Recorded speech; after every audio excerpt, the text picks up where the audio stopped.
And if I'm 19, 20 years old telling you, yeah, I'm a rapper and I got clothes, you know what I'm saying? You might, okay, do your thing.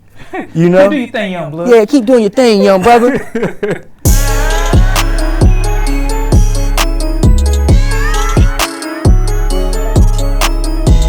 What's going on, people? This is Shad Harris, and today we are doing something a little different, right? So today we are in Made in Norfolk store with my man, Amir Driver. Yep, what's up, y'all? What's going on, everybody? You know what I mean? So, yeah, so I've been knowing this guy for probably about 10, 12 years, right? It's been a minute. Yeah, 10 years. And I've always felt like you was like one of the greatest out here. Appreciate that, man. Yeah. For sure, bro. Yeah. For sure, because we really friends. Yeah, we really friends, yeah. You know, so for you to say that, and I know it's from a sincere place. Yes. You know what I mean? Like, you've been able to see a lot of this stuff develop, so I really do appreciate that. Yes. Shit, man.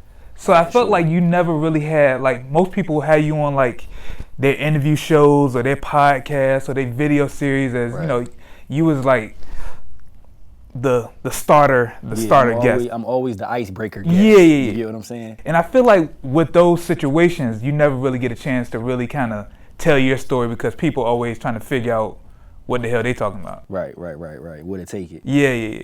So I've been doing, you know, interviews for a while, but I never really had like a real in-depth sit-down conversation with you. Right. So I feel like now is the perfect time to do that. So first things first, how you been doing? I'm all right, man. Truly. Really? I am okay. I can honestly say that. You know, it's a pandemic right now. Yeah. Well, even with all this wild shit going on, it's been cool. You know, we've been truly blessed, man. God's favor is real. Anytime I see people, I always lead with that because, you know, I know a lot of businesses that have gone under right now, and we've been able to truly stay afloat. So through all this pandemic, epidemic, all this stuff going on, everything is pretty much all right, man. For real. Like, for real.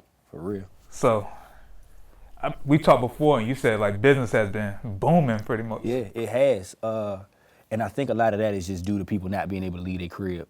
You know, ironically enough, right before everything kind of took off with the whole quarantine and us shutting down, we launched the site. Yeah. You know, we relaunched the Made in Norfolk apparel site, and I ain't seen no slowdown yet. Ain't seen no declines yet. Business is still moving. Greatly appreciate all y'all too, man. It's still been tapped in through this whole time. All right, cool. So let's take it back to when I first met you, right? Right. 2007. Yeah, it was about 2007. I feel like I first met you at a Entourage.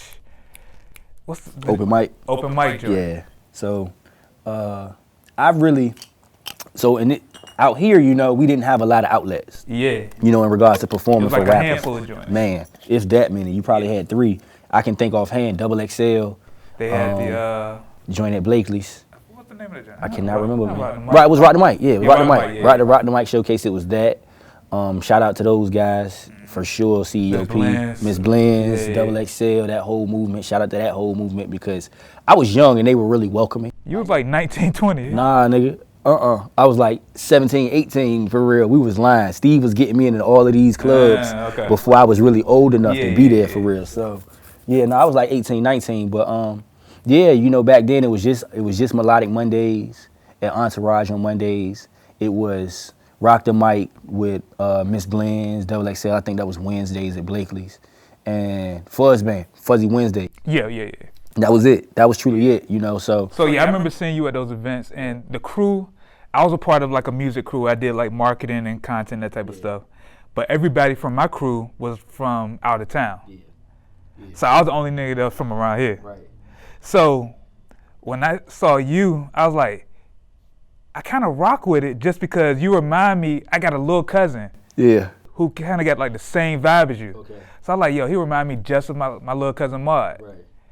So I kind of like gravitated, even though, you know, we was working over here, y'all was working over here, I like, they some cool dudes though. Like, I relate to y'all, like you and Steve, just because. Cause you from the area. Yeah, you from the area. So it's a lot of stuff you were saying, I get it. Like, and then over the course of those couple of months or a year, whatever, it just like, I just really fuck with you. Yeah, appreciate that. And then I feel like over the past like 2 or 3 years, we've really grown a true friendship. Like it's always been a mutual respect. Like that's the Yeah, homie. yeah, yeah. But like now we really friends. You like Big Brother Shot. Right, right. We have like for sure. in-depth conversations, like all that type of stuff. So let's talk about how you got started with all this. With the music. Yeah. So I started rapping, man.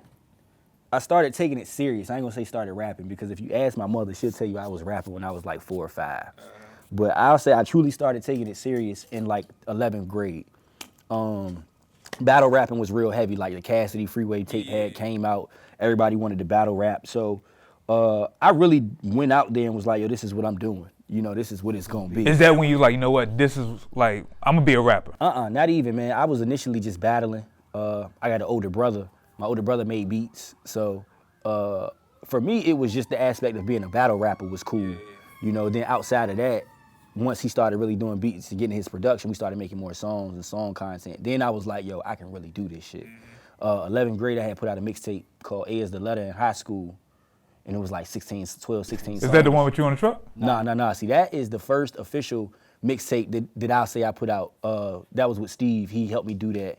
We had put that out in 08. I graduated in 06. So that was like the first body of work I had put out since graduation. But while I was in high school, man, I was going to a studio right off Robin Hood, right beside where Not Studio used to be at, called The Dirt, you know what I'm saying? And I was like the youngest dude in there, you know what I'm saying? It was on some shit, bro, like I had to call my older brother was out doing his own thing, so my older cousin had to come to the studio with me and shit, you know what I'm saying? Like you needed a chaperone? Yeah, I needed a chaperone. For real, my mom was like, bro, I'm not taking you and dropping you off in this environment. I don't know what's going on.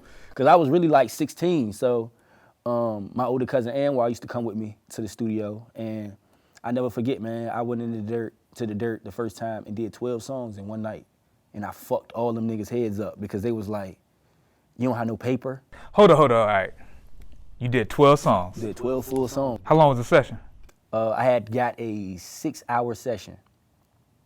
And these were like full songs? 3 verse songs at that, because this is like 05, 06.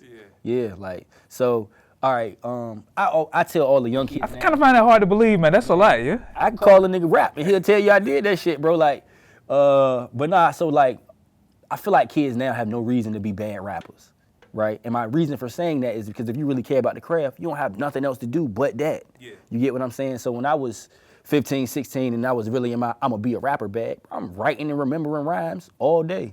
You get what I mean? So it's a situation where you got a 16-year-old smoke-free mind, you know what I'm saying? And your mind's kind of cloudy now. Yeah, it's a little cloudy. You know what I mean? But now, back then, you know, super clear. I had already had all the content written and recorded and memorized. So going in and recording the songs wasn't as hard because I had already kind of rehearsed them all. So yeah, 6-hour session, went in, 12 songs, bro. Ran through them bitches, dog. And the next day, I went to the crib and burned 100 CDs on my mom's computer, fucked the whole disk drive up, you know what I'm saying? And just put the CD out in my school, and from there it kind of grew, man. What school was that? Maury. I went to Maury High School, and people had already been familiar with me for battle rapping, but once I stepped out. So all right, so you was the nigga that was battling niggas in the hallway, or? Yeah, that was me for sure, bro. Skipping lunch, skipping class, going to all the lunches and shit like that. Niggas will tell you that's really where it started, and. Man, I used to go to other schools and all that shit, bro. Like, I was really knee deep in that shit. Like, this what we doing. So once I started recording music, I just took the same approach. You know, went to the high school, started passing my CDs out. You know what I mean? I bought a CD burner. I still got the tower to this day. Because like I said, I burnt the 100 CDs on my mom's junk, shorted it out. So we ordered one from eBay. You know what I'm saying? Ordered a tower from eBay, bro. And I was pressing and writing on CDs, my nigga. Like, I met Steve, that was my manager at the time, battling somebody in the barbershop. Yeah, because he was a barber. He was a barber, you know what I mean? One of the guys that went to school with me, my man Samonte, he swept hair in the barbershop, and the barbershop was off Hampton Boulevard by a Navy base. So all the Navy niggas would come in and be like, yeah, I rap. And they was taking bets. So my man Samonte was like, yo, my man in school will burn all y'all niggas up. And that's what it was, man. That's when I met Steve, bro. I went to the barbershop, battled some dude, ran through him. Them niggas was placing bets and all this and all that. I got $50. Okay? All right? For battling niggas. Hey, I got ripped off, okay? I definitely got ripped off. Hold on. So how much did everybody else make? Man, okay? There was a pot. These niggas, I got youngin'. Nah, I'm taking my man's. So Steve cashed out. He gave me $50. I ain't mad. You know what I mean? But I'm like, now I think about it, I'm like, hey, nigga.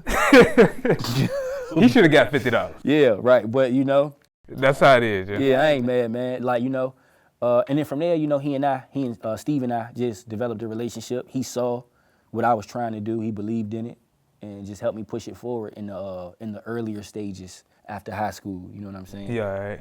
Yeah, I attribute a lot of the reason why people see me or know me in the way that they do to Steve.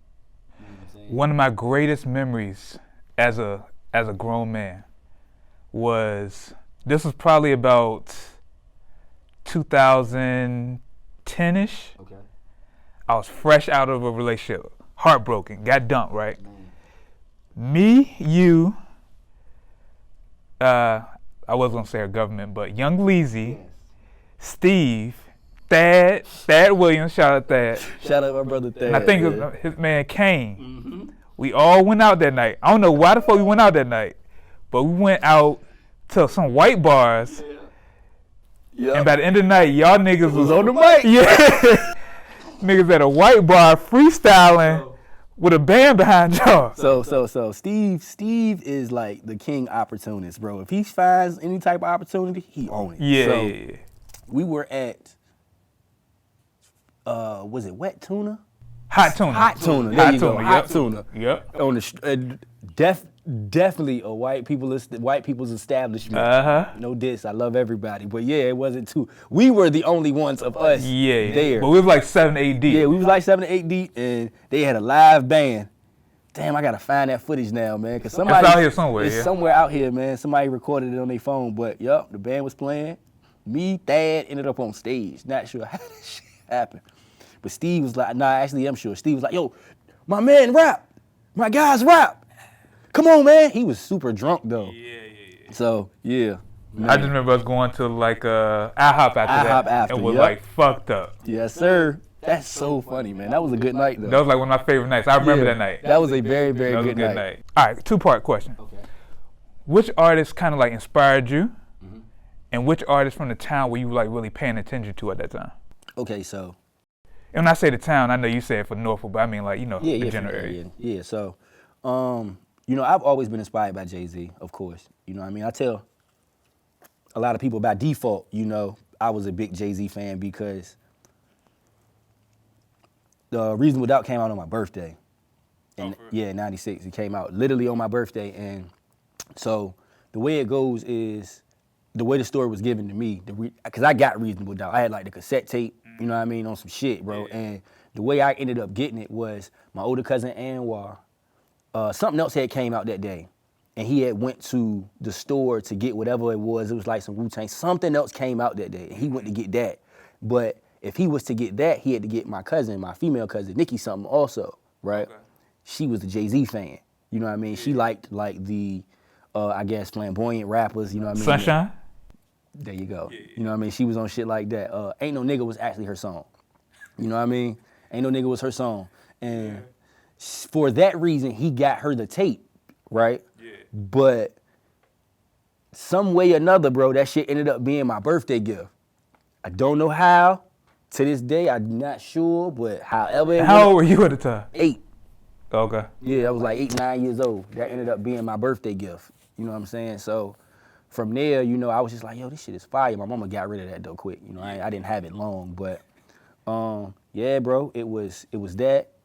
And then when Volume 1 came out, Hard Knock Life dropped. You know what I'm saying? My cousin Nikki was more of my musical influence because she liked cooler rappers. My cousin Anwar, my older brother, they liked like Nas. Real like 5% of type. Super in perspective. I ain't there yet. Yeah. So that was really what like Jay conditioned me to be a rapper just from watching and listening. You know what I'm saying?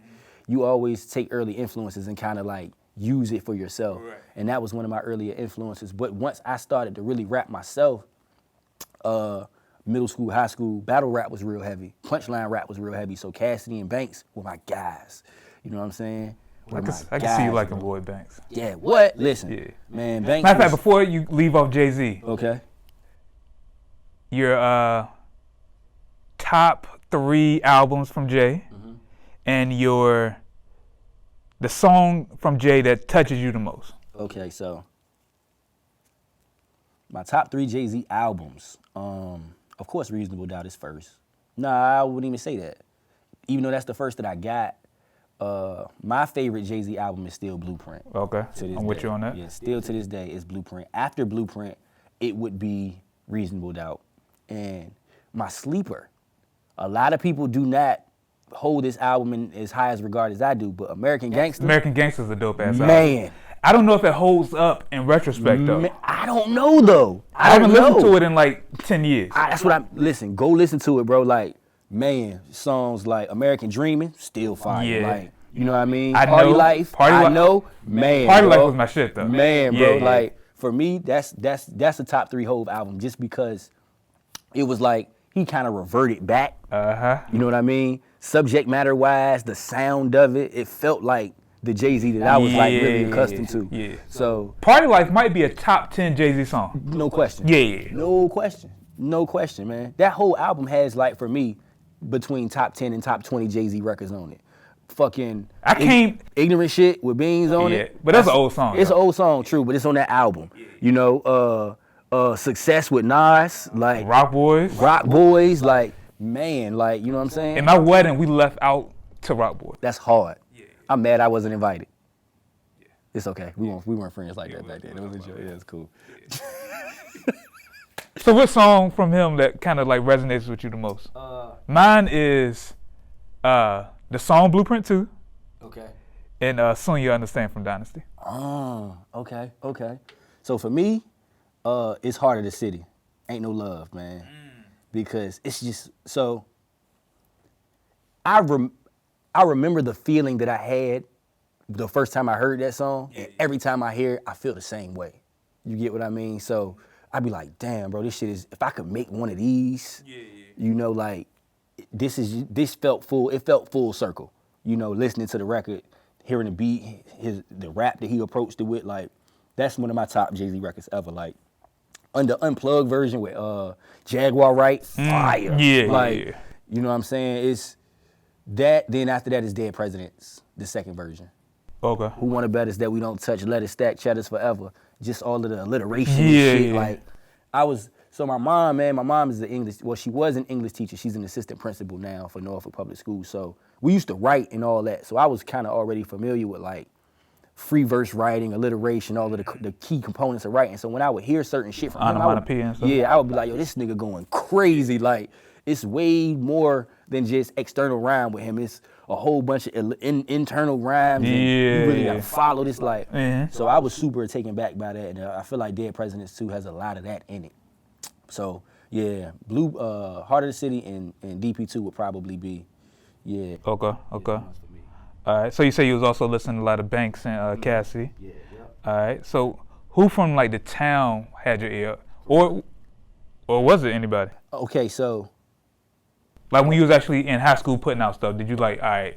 So I was in high school when the Clips really took off. You know, like 02, that year, 02, 03, when grinding really went. I was in 9th grade. You know, two of the shorties that was on the porch Harlem Shaking was in my math class. You know what I mean? No bullshit. Like, you know what I'm saying? So that resonated differently because that was one of the first times you got to really see niggas that you could see walking through the mall on TV. Right. You know what I mean? I remember that's when Military Circle was Military Circle. The Clips used to walk. I remember one time pushing Military Circle ain't been that in years, man. Years, dog. Yeah, it's sad. It's quite depressing. 18 years ago that we talking about now, though. But I remember T walking through the mall and it was like pandemonium. Like, people was like really down after him, like, that's Pusha T, like, you know what I'm saying? And at that time, I was like, yo, okay, all right, I see it, word, that's what it's like, okay. So I wouldn't say that was somebody I was truly tapped into, but he was like the first, him and Family was like. I feel like I used to see Family all the time. All the time, though, bro, but like, it was just different, though, because he was on TV. You would see him on TV, he would be at an award show, and then he out the hood. You know, I'm just like, damn, bro, you really like, you have enough humility to still live this regular life with us, but you ain't living a regular life right now. Not at all. You know, so. You might be out here on Monday, but you might be in goddamn LA or Japan or something. On Tuesday or Wednesday. There's no telling. So, For real, Nate, man. Fam was really the one, bro, that really like made me feel like a nigga from the town can really make this shit shake, bro, because I don't even know if people remember when he was on 103 Jams, bro. He used to freestyle on the radio and shit. He had freestyle. It was a cypher he had did. It was him and the Clips. And that nigga went stupid. Like, he went stupid. I was like, yeah, bro. This nigga right here is the one. This might be the one right here, man. And even on the Clips album, that freestyle that he had on the Lord Willing album, fire. You know what I'm saying? He went to Booker T. My older cousins went to Booker T. You know what I mean? They knew him. Yeah. So that shit was more real for me than anything. I'm like, yo, this is somebody really from this, from this city. Like, y'all know him, I know him, we see this nigga. Like, nah, bro, I can do this. You know what I mean? I can do this shit. And, you know, it's so crazy, man, because I remember one of the things that I really remember is when I had first started and I was telling the nigga I was rapping. And the nigga told me, bro, you ain't gonna be no bigger than Family. But that shit won't like an insult to me, though. You know what I'm saying? I was like, bro, this nigga is, what the Bro, this nigga was in Japan 2 days ago. Your ass is still right here telling me I'm only, man, shit. But, yeah, that was the first local artist that I saw, or artist from the area that I saw, and I was like, yo, I can emulate this. Like, I can do this shit. Okay. All right, so let's fast forward a little bit. So you already, you got out of high school, you put out a couple projects. When did you feel like you became, like, that nigga out here? Man, so. Because you do feel that way. Yeah. I mean, as a rapper, you got to have that level of arrogance, I guess, or. But I ain't even talking about you just being overly confident. Do you feel like there was a moment where you was like. The transition really happened to be like, you that guy? Yeah. Yeah, for real, honestly. Right when I graduated from high school, 06, 07-ish, and Steve and I were out here really doing all the open mic scenes and things of that nature. And I would just look at how I approached those performances in regards to everybody else. You know what I mean? For me, it was, nah, bro, this is a show. They need to remember me. You are one of the greatest performers I've ever seen. I appreciate that, bro. For sure. I always felt that way, like, And I ain't even talking about just around here. I'm talking. That's dope, man. That makes, I really do appreciate that, though, for real. Because I put so much into that, like, I always feel like you can sell somebody a facade on the record, on TV and the video, but when it comes to your show, the shit has got to, it's got to be parallel to what it is that you're trying to sell me. And sometimes I feel like my live show be better than the records, like, I could see that. Yeah, it's like, the performance of the song makes the song better, in some instances, but. It makes you feel a little bit more. Right, but to. And actually, before you even go into that, I backed that up so much saying that he was the best performer that I've seen almost in forever. You performed at my 30th birthday party, which was at my house. It was like a little house party. Man, I did. Yo, that's so, we really friends for real. Yeah. I remember being in the house and like. Yo, that's funny. They're like, yo, open the door. And it was like, Driver's here. And I'm like. And he was like, okay. What the fuck you doing here? Then he's like, all right, he about to perform in the Little Loft. And I'm like, okay. Yep. And L went and got the music right and played DJ and. Yeah, and it was dope. Yeah, and it was, man. And people dope. was like clapping and shit. We had crowd participation. It was wild, but it's like, yo, cause I think I told her, like, yo, I really fuck with Driver. I feel like she probably just met you or something like that, but I like, this is my nigga around here, like, he's dope. Yeah, I never forget. She hit me. She was like, hey, Driver, I'm trying to throw Shad a surprise birthday party, and can you perform? I'm there. That's all it was, you know what I'm saying? So, but yeah, to further play on the whole performance thing, man, what made me start to feel like it was a little bit of separation between me and everybody else is when we would go out and we would do like shows and performances like that. And I would just see the reactions to how the crowd would react to me as opposed to how they would react to everybody else, I would see guys on stage, they 4, 5, 6, 7, 8, 10, 12 niggas deep. And they just standing there. That should be trash. Yeah, and it's like, yo, why the fuck are all y'all on stage? Yeah. And, I would go out after that and just be me. And the reaction. I don't think you ever had like a hype man or nothing. Nah, never.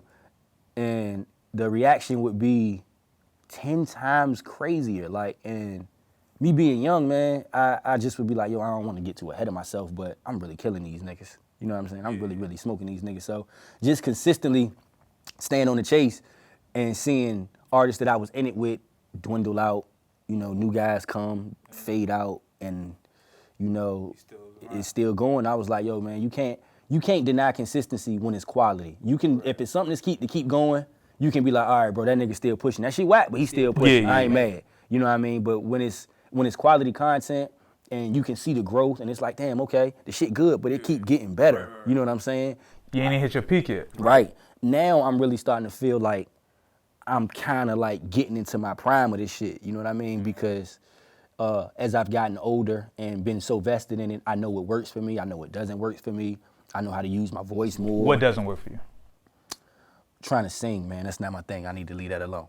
Okay. I don't think I've ever heard you try to sing. Exactly. See what I'm saying? Yeah, I don't think I heard that. See what I mean? Yeah. But yeah, nah, man. Trash covers is not your thing. Or trash covers is your thing. Trash album covers. Trash album covers. Yeah. So Shad and I have this argument about my album covers. He always feels like my album covers are trash. I feel like they serve their purpose. They always tie into what's going on. But well, man. But yeah, man, just that you know, performance aspect. But was there a particular moment when you felt like, you know what, I'm the nigga out here? Nah, I don't think it was one moment in particular. It was just a culmination of like, okay, I'm still doing this shit. I'm still putting out quality content. I'm still really rapping. You know what I mean? I'm still doing good shows. I'm still, my branding is growing. You know what I mean? I'm expanding from not just being a rapper to now being an entertainer, entrepreneur. You know what I mean? There's a lot that comes with my package outside of just the music, you know? So with that, I just had to start looking at it like, all right, when niggas go to the NBA, you look at the star player as a nigga and what it is that they do. So you got people that are just defensive specialists. I'm gonna just put him on this nigga to play defense. Right. Just go play D. Don't shoot the ball. The glove. Yeah, don't pad. Don't just play D. You know, then you got guys, all right, you're a two-way player, bro. He can lock down on defense and he can give me 30 points. Right. How can you deny somebody this? You know what I mean? Jordan won Defensive Player of the Year and MVP in the same year, if I ain't mistaken. You know what I'm saying? So, like, it's one of them things, you know? So That's what a real great's at. Yeah, how can you deny it if it's like you see, all right, it's consistent growth where he might have been lacking that, he's gotten better with that. You know what I mean? One of the biggest things for me, people used to say was like, yo, you can really rap, bro, but you don't really give us songs that we can follow because you rapping so much. So I dialed the rapping back, you know what I mean? And started making more structured songs that were rap songs. And now it's, bro, I love XYZ. You know, girls are, hey, Amir, I heard you, you know what I mean? So I feel like that was the deciding, or that was the transition for me, the consistency of it and just the growth that came with it. It wasn't, I don't feel like you come in and it's like, yo, all right, I'm that guy. Yeah. You know, even Mike, because, and I keep using Jordan because I've been really watching The Last Dance. Last Dance is I've been dope. watching that shit like. That shit is awesome. Religiously now, bro. Even I watch it when it come on and then watch it again the next day. You know what I mean? Like, that's what I'm about to start doing. Yeah, it's really like that, bro. Yeah. I watch it on Sundays and then when There's so I'm many here, gems loaded. There's so many gems in it that people I think just don't pay attention to. Like, so, yeah, but just with that though, you know, you don't always come in being the guy. You can have signs, but you got to work to get to really being the guy. Okay. Like Mike came in and they saw him in Chicago like, yo, this nigga not gonna lose. He said he not gonna lose. Yeah. He gonna work. Okay, well, this is potential, but what is next? Do you continue to push forward or do you just live in that space of potential? I never want to live in that space. You know what I'm saying? Okay. I always want to try to manifest and become what the potential is. You know what I'm saying? Like, all right. So that's why I feel like now I am the guy, because I've been out here rapping, you done seen the progressive stages. Now it's, all right, well, what can you send him to do that he's not gonna be able to do well? Yeah. You know what I mean? So, but yeah. Question, all right, follow-up question with that. As the guy, I kind of put it as a parallel to you and Jay-Z, right? Okay. Jay-Z, even though he was really out here for like 10 years, doing his initial run before he retired the first time after the Black Album. Right. Like, he put out an album every year. Right. But every year, there was probably somebody more hotter than him. So, like, there was the year that Nelly was hot. There was the year that Eminem was hot. Right. 50, and it's probably somebody else, a couple more people. Right. Ja was out. X, yeah. You know what I'm saying? But they was probably like number 1 at the time for that year, but he was still like number 2 or number 3. Yeah. Very close. So around here, there's been years when there's been somebody who's For sure. more hotter. For sure. Like I remember when, I know he, back before he became, just a straight businessman, like Big Steve. Mm-hmm. He had a year when he was like running shit. Yeah, so that year the Ghetto Trophy decided he wanted to be the Ghetto Trophy. Yeah. Steve took this shit and ran with it. And what's so crazy about that though, is I was in a position to see that firsthand also. Yeah. Like with a lot of the artists out here, man, I really see these guys. They always kind of come across me first, you know what I mean? And be like, yo, bro, do you fuck with this? Yeah. Big Steve is one of my brothers, bro. Yeah. Like, for real, man. Him and my older brother went to school together, so I never like officially met him, but I remember when I was like really in the music scene. Yeah. He's the one that he always seemed like he had a good personality. Man, Steve is one of the best people you'll ever meet, bro. He seemed like a real genuine dude. That's really one of the best people you'll ever meet. I even with the space we in now, talking about Steve, he helped me get here. Right, you know what I mean? We just in relationship, but even with that, like I said, he and my older brother have a relationship because they went to high school together. Steve had came home, if I'm not mistaken, or he had just got shot or something like that, you know what I mean? So he was cutting hair. And we was in my brother's crib, he was cutting my older brother's hair, and he was like, yo, I'm about to start rapping. Swear to God, bro. And he played us a song. And I was like, yo, that shit all right. Like, I get where you going. You know what I mean? I get what you trying to do. Yeah. I see it. He just put his buck behind his grind. And it really took off, you know? With Steve, I know with him, the music, he loves music, but he's more of a businessman than a musician. Right. You know what I mean? That's why his sons now have taken the music, and he pushing his sons in the music because they like it. And he understands the business behind it. But my initial question was, do you ever feel overlooked when there's been people in the town who are like hotter, but you're the one that's still... Nah, not even, man, because what's for me is for me. Yeah. You know what I mean? And the people that are... I feel like the people that are truly dialed all the way in, not just surface level fans or surface level viewers are gonna be like, yeah, that shit fire, but it's this nigga in Norfolk, bro, named Driver to be rapping. You know what I mean? Even with Steve, when Steve had his run, he called me for a record, you know what I mean? Because you still gotta, in a sense, not pay homage, but show respect to the people that really be on this shit, you know what I mean? And if it's somebody that's really good, consistently doing it, it always come to pass like, okay, so my nigga Yon had his run, you know what I mean? And even you can go watch interviews and shit when Gutter Gutter first was really moving. Like, the nigga would say shit like, I felt like I could do it because I remember seeing niggas like Driver, you know what I mean? And, you know what I mean? That's real. Like, you know what I mean? He bro doing it, I can do it too. You can, nigga, go kill that shit. Yeah. You know what I'm saying? Crazy be killing shit. Crazy's another one is super consistent, and has always shown love. That's another one of my niggas is real tough that I fuck with. Stu Money, same way. Stu Money is locked up right now. Free my nigga Stu. But before Stu was locked up, Stu was really rolling. You know what I mean? Stu really had a wave going, and he showed love. When I seen the nigga, he was like, bro, you really nice for real. Yeah. I've seen him out at performance events, and he was like, yo, bro, you performing tonight. I fuck with you, bro. Like, you know what I mean? So it might be a situation where there may be an artist that's getting more light at the time, but they always show love though. Yeah. You know what I mean? They never go to that place of, I'm that nigga, bro, fuck with me, fuck what you got going on, And I think a lot of that is because of how consistent and how relevant I kind of keep myself, even in the space of not doing music. It might be somebody that's popping right now that's doing their thing. All right, bro, I'm gonna go, still be in the scene. I'm gonna still be in the town. I'm gonna put clothes out. Yeah. You know what I mean? I might put a tape out and do a crazy video or something. In some way, shape, or form, I'm gonna still have relevance. So people gonna still be talking about what you got going on. Yeah, they still gonna see it. You know what I mean? So I don't ever really see somebody that's popping at the moment and feel any type of way. I always just be like, that's my nigga. He doing his thing. That's fire. All right, bro. I gotta stay consistent in my approach too, though. Right. I can't get lost in the fact that they're doing something and they getting light and I'm not, or to that extent, because.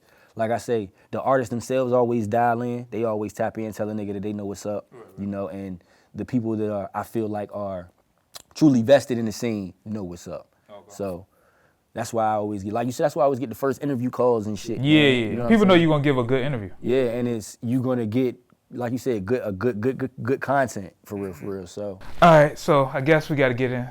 That's the perfect segue into some traditional VA music scene questions. oh man, So these. Anytime anybody around here does an interview, it's the same whack ass questions. Yeah. All right, so we're not gonna get that though. This is you and I. We're gonna have real. But I guess I gotta ask you about it since we just talked about it. So, what do you feel like this scene lacks that the other poppin' music scenes across the world, like Atlanta, LA, New York, maybe Texas, might have? Somebody to really make it from the scene and shed light on the scene. Nigga, I was about to say the exact thing.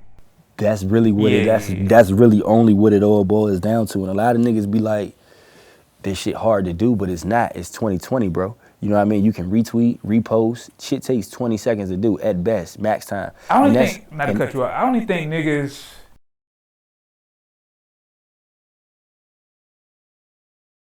I feel like the issue with this thing, from what I've seen, is that people make it and they don't show anybody else how to make it.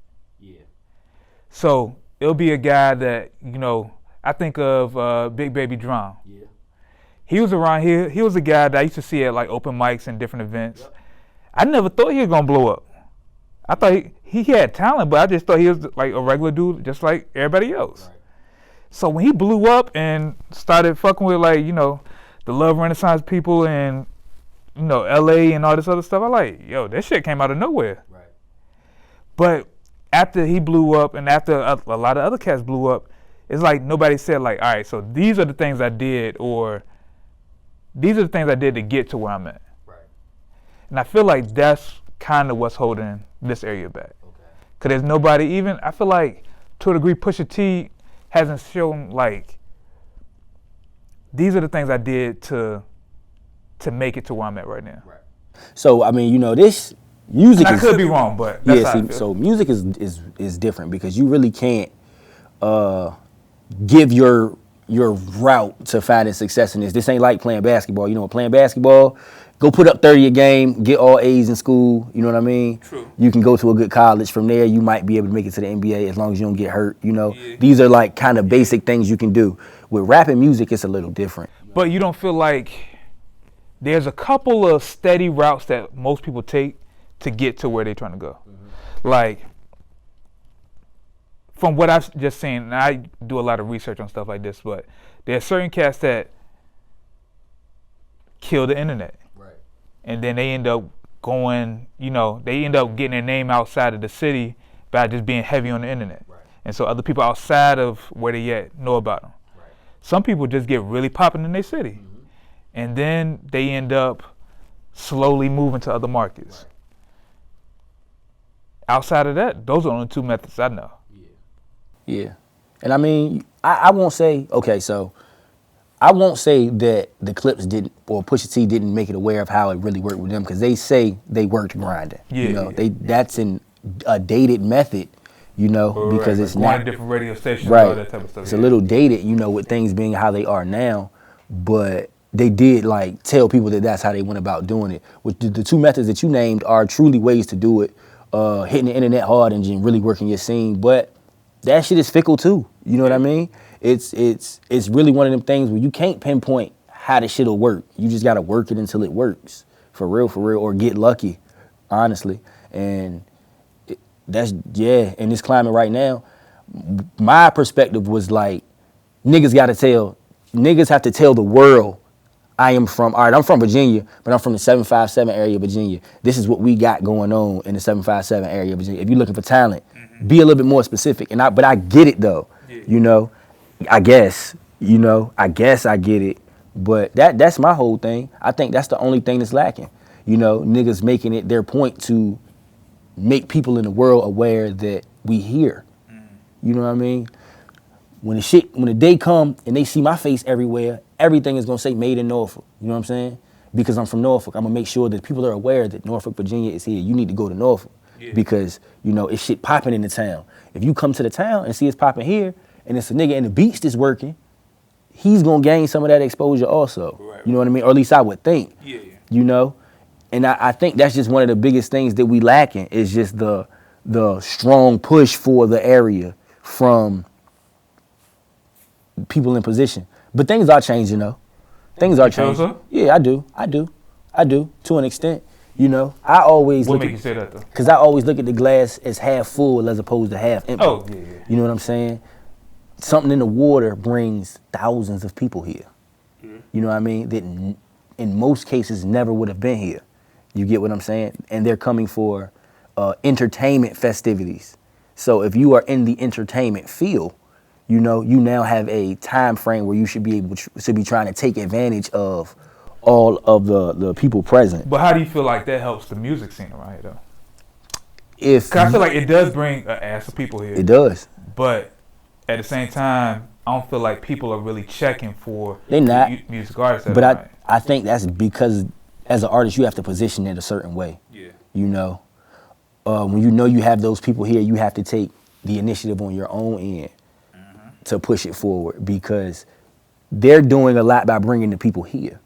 You know, that's unless they're gonna put niggas on stage, you know what I mean, and give them a platform. They only did that probably for like a handful of people. Right. And you know what I'm saying? Unless if they are to do that, that would, you know, I guess help the music scene, but that's another one of them things that's just fickle. I just always feel like you have to take advantage of the opportunity.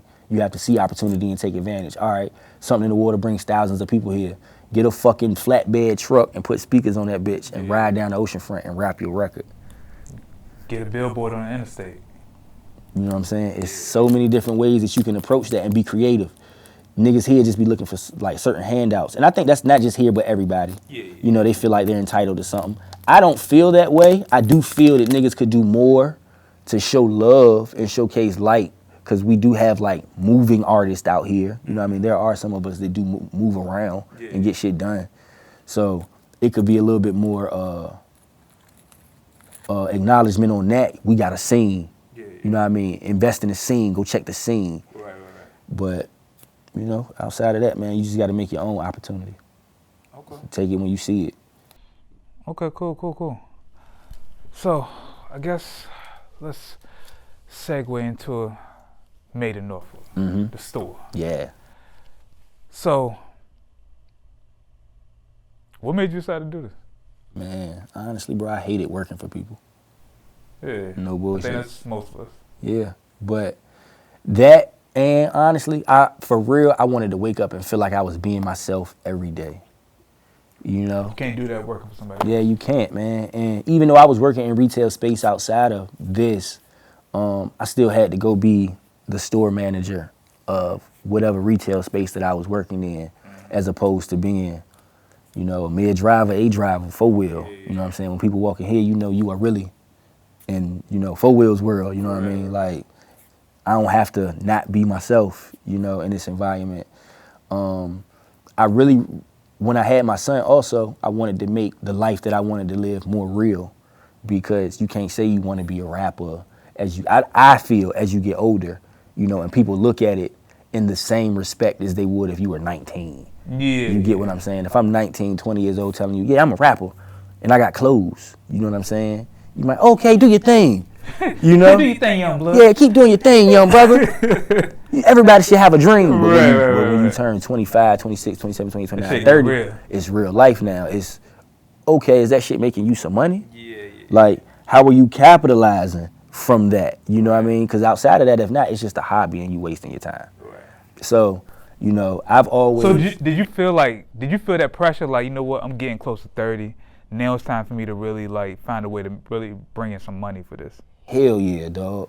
I felt that way when I was 25. I was like, yo, I'm old as hell. Niggas are not paying me to rap. What am I gonna do? How can I get paid for this? You know, so I don't have to work a job. I had started Made in Norfolk back then, but I didn't have the business acumen to see it from a perspective of, yo, I should truly brand this and push it. Because my only thought was to be a rapper. You know, I'ma just rap. But so where was the transition where you was like, you know what, I can rap, but I can also have this brand? Yep. Crenshaw. Yeah, when Crenshaw dropped. because I was still making hats, you know. I was still making hats and hoodies with my partner Carnell, but we weren't doing it on like a super wide scale margin like we are now. Now we sending stuff all across the country, you know what I'm saying? It wasn't like that. It was just, we got clothes, we gonna sell them to the niggas in the hood, bro. You know what I'm saying? Cool, DJ, you play my song, I give you a hat. Yeah. You know what I'm saying? Bargaining tools and shit. But once I really dialed in and like what Nip was doing with Crenshaw, man, and how they packaged the product, and he was using merch with music and packaging it all together, I was like, yo, I can do that. Yeah. Like, I already got my own branding. People are interested in it. They already have inquired about purchasing. So if I really make it available, you know what I mean, and really push this as, all right, this is what we doing, is rapping music, rap and clothing, music and clothes, it can work. Because I'm seeing it work. Right. Back to your point of saying that artists don't show their method or route. You see, I'll put it all together. Artists show their method. Yeah. Nip shows the method to me. You know what I mean? It's super like, all right, bro, we had one t-shirt. You feel what I'm saying? And we started selling t-shirts. Now we have a storefront. You know, it just came from consistent grind. I saw that shit and was like, yo, you know, I can really do that. I can really aspire to do that. Like, I can really start here on the ground with this brand that I already have, take it to this next level, and then eventually get to a storefront. The store really came 6 years after. You know? Yeah, because you're doing it all out of the trunk, right? Yeah, we was all out of the trunk, man. All out of the trunk with it, so. You was riding all over the city. Dog. Doing hand to hand. Yeah, that was real. Which is the most inefficient shit I've ever heard in my life. It's real hustling, bro. Like, really like riding around with a pack. You know what I mean? Niggas calling you, pulling up. Here's a hat. Here's a shirt. You need another shirt? I got 2 more in the trunk. Like, you know, this has truly been a blessing because, you know, I've been able to see more profit from it since I actually have a location. I ain't got to be out spinning my wheels all day. All right. So where do you want to take this brand? My goal is to make Made in Norfolk like the signature brand for the area. You know, not even just from an urban streetwear perspective, just like tourist and leisure. Like when people come in the area, I want this to be where they want to check in. You know, I want them to feel like, all right, I've been to the 757. I gotta get a Made in Norfolk t-shirt. You know what I mean? That's the ultimate goal in this for me. That's what we're working towards now. Just making it a true staple for the area. It's about legacy for me at this point, man. Everything. It's just about making sure that, you know, Amir Driver, Made in Norfolk, it just is around. You know what I mean? And we are slowly but surely getting there, for sure. So that's it, really. Just pushing forward. Yeah. All right, cool. So I know you got music coming out. You might have to plug that. So first day out, mixtape was created by, I'm gonna say Shad created the mixtape. I think I did, actually. I'll say that. Shad definitely came up with the idea. Shad came up with the idea for the mixtape. So we have a short tape coming out this Friday. Well, will they see this Friday? I feel like this coming out, I don't know when it's coming out. It's gonna come out like the day of or the day after. That worries. So nonetheless, it's gonna be out by the time it's coming out. The tape will be out. Tape is out now. Tape is out now. Hopefully you guys have enjoyed the interview. Hopefully you enjoyed the tape and the other visual content that we're gonna provide for you around it. We got merch and all that good stuff, man. So yeah. All right, cool. So once again, brother, I appreciate it, man. Appreciate you, bro. Yeah, so once again, this is Shad Harrison. You guys stay safe, stay Rona free, but keep creating, keep shooting, and y'all have a good one. Make $1. Yeah, every day. Yeah, man.